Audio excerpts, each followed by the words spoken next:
చేతిలో సామాజిక అస్త్రం నెంబర్ వన్ నెంబర్ వన్. నేను ఎలా ఉన్నారు సోములు గారు? ఏంటి ఈ మధ్య కనబట్టలేదు అసలు జనాల్లో మీరు? నేను ప్రజెంట్ రొయ్యల చెరువులు వేసుకుంటా ఉన్నాను. రొయ్యల చెరువులా? రొయ్యల చెరువులు. అదేంటి మీరు జనసేనలో భారీ ఎత్తున మీరు ఎమ్మెల్యే అవుతారంటున్నారు, తర్వాత ఎప్పుడు జనాల్లో తిరిగేవాళ్ళు, రొయ్యల చెరువులు ఏంటి అజ్ఞాతంలోకి వెళ్ళిపోయారు ఏంటి? అంటే కొన్ని కొన్ని కారణాల వల్ల మా అధినేత చంద్రబాబు గారు జైల్లో ఉన్నప్పుడు ఆయన కలిసి వచ్చిన తర్వాత కొన్ని కొన్ని దుష్టశక్తులు నాకు సీట్ లేకుండా చేసినాయి. అలాంటప్పుడు మన పని మనం చేసుకోవటం బెటర్లే అనే ఆలోచనతో నాకు దాదాపు చాలా అగ్రికల్చర్ ఉంది, ప్లస్ ఆక్వా ఉంది. ఏమాత్రం ఉందండి? ఎంత ల్యాండ్ ఉంది మీకు? చెరువులు రొయ్యల చెరువులు ఉన్నాయండి, ఒక 100 చెరువుల పైన ఉన్నాయి, ఒక 100 ఎకరం రొయ్యల వ్యవసాయం ఉంది. ఇవన్నీ వాటిని డెవలప్ చేసుకుందాంలే ఏదైనా మన టైం వచ్చిందాగా అనే ఆలోచనతో వ్యవసాయదారుడిగా ఉన్నా ప్రజెంట్. ఇప్పుడు వ్యవసాయదారుడిగా ఉన్నారు మీరు. ఎందుకంటే ఈ మధ్య కూడా కొన్ని టీవీలో చూసాం మీరు ఇంటర్వ్యూలో, మీరంతా లుంగి కట్టుకొని పొలం గట్ల మీద చెట్ల కింద కూర్చున్నారు. వ్యవసాయదారుడు అంతే కదండి అది. అయితే ఏంటంటే ఇప్పుడు నేను అడిగే ప్రధాన క్వశ్చన్ అంటే, ఆమంచి సోములు అంటే ఒక బ్రాండ్, ముఖ్యంగా కాపుల్లో ఒక ఫైర్ బ్రాండ్ లాగా ఉన్న మీరు ఏ ఇబ్బంది వచ్చినా స్టేట్ వైడ్కి వెళ్ళిపోతానే ఉంటారు, అవునా కదా? ఇబ్బంది వచ్చి ఇప్పుడైనా ఉంటాం. మరి ఇలాంటివి మీరు సడన్గా, ఇంతకుముందు మీరు వైసీపీ పార్టీలో ఉండేవాళ్ళు, యాక్టివ్గా ఉండేవాళ్ళు, ఆ మధ్య ఎలక్షన్ బిఫోర్ జనసేనలో పెద్ద ఎత్తున జాయిన్ అయ్యారు, అవును కదా? అవునవును. జాయిన్ అయినప్పుడు కూడా పవన్ కళ్యాణ్ గారు స్పందన చూసాం ఆ రోజు. ఎవరు పార్టీలో చేరినా కానీ ఆ రకంగా ఆయన స్పందించాల. మరి మీ గురించి ఎంత ఫీడ్బ్యాక్ లేకపోతే ఆయన ఆ మాటను ఉంటాడు. ఏమన్నాడు? ఆ మంచి సోముల మీద చెయ్యి పడితే ఈ పవన్ కళ్యాణ్ వస్తాడు అన్నాడు. మరి ఆ స్థాయిలో ఉన్న మీరు ఎందుకని అసలు సడన్ గా మీరు ఆ పార్టీ నుంచి దూరంగా వెళ్ళిపోతారండి? అర్థం కాలేదు.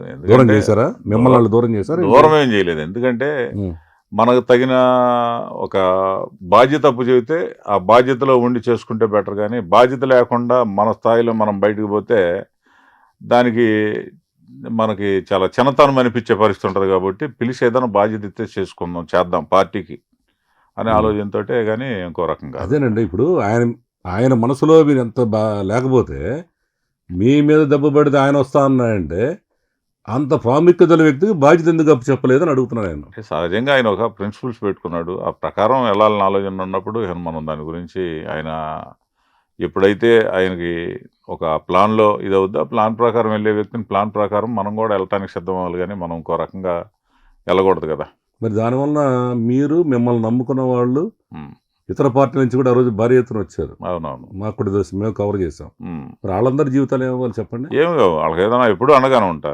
కాకపోతే నేను ఒక్కనే పని చేసుకుంటూ తక్కినవన్నీ కూడా బయట ఎవరికి ఏ ఇబ్బంది వచ్చినా కూడా, ఇప్పుడు నిన్న కందుకూరు విషయం ఉంది. అది కాదండి, కందుకూరు విషయం మాట్లాడదు. నేనేది ఏంటంటే, ఆమంచి సోములు నమ్ముకొని ఇతర పార్టీల నుంచి భారీ ఎత్తున ఒక కృష్ణా, గుంటూరు, ప్రకాశం, నెల్లూరు ఇంతమంది వచ్చారు ఆ రోజున. అవును, వాళ్ళందరూ వేరే వేరే పార్టీలు వదిలేసి వచ్చి ఉంటారు కదా. మీరు మిమ్మల్ని నమ్మి జనసేనలో చేరారు. ఉన్నారు, ఈ రోజు కూడా జనసేనలో ఉన్నారు. వాళ్ళ ప్రాముఖ్యత ఏంటి? వాళ్ళకి పోస్టులు కానీ ఏమైనా పదవులు వచ్చినాయా?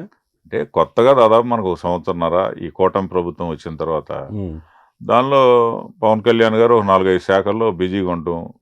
పార్టీ అంటే ఇంకా టైం 3.5 సంవత్సరం ఉంది కాబట్టి ఆయన ఒక టైం తీసుకొని, ఒక టైం అంటూ ఆయన ఒక ప్లాన్ అంటూ ఉంది. ఆ ప్లాన్ ప్రకారం చేసుకెళ్లేదాకా మనం ఖచ్చితంగా వెయిట్ చూడాల్సిందే కదా. ఇప్పుడు మీకు గిద్దలూరు సీటు కన్ఫర్మ్ అయిపోయిందని బాగా ప్రచారం జరిగింది, మీరు కూడా బాగా అక్కడ తిరిగారు కూడా. అవునవును. ఎందుకని మీకు సీట్ ఇవ్వలేదు అసలు? అంటే అక్కడ కొన్ని చీరాల ఏరియాలో కొన్ని గొడవలు ఇవి జరిగితే ఆ గొడవలకు సంబంధించి నేను డైరెక్ట్గా దానిలో నాకు రక్త సంబంధం కాబట్టి పాల్గొన్నా.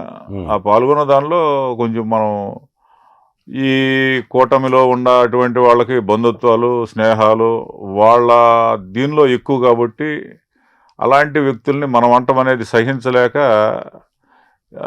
పవన్ కళ్యాణ్ గారికి లేనిపోని అని అంటే, వాస్తవంగా ఏంటంటే ఎప్పుడైనా మనకు పెద్ద హీరో, మనకి కాపు జాతిలో ఆయన ఎట్టి పరిస్థితుల్లో సీఎం కావాలని కోరుకునే ప్రప్రదమైన వ్యక్తి.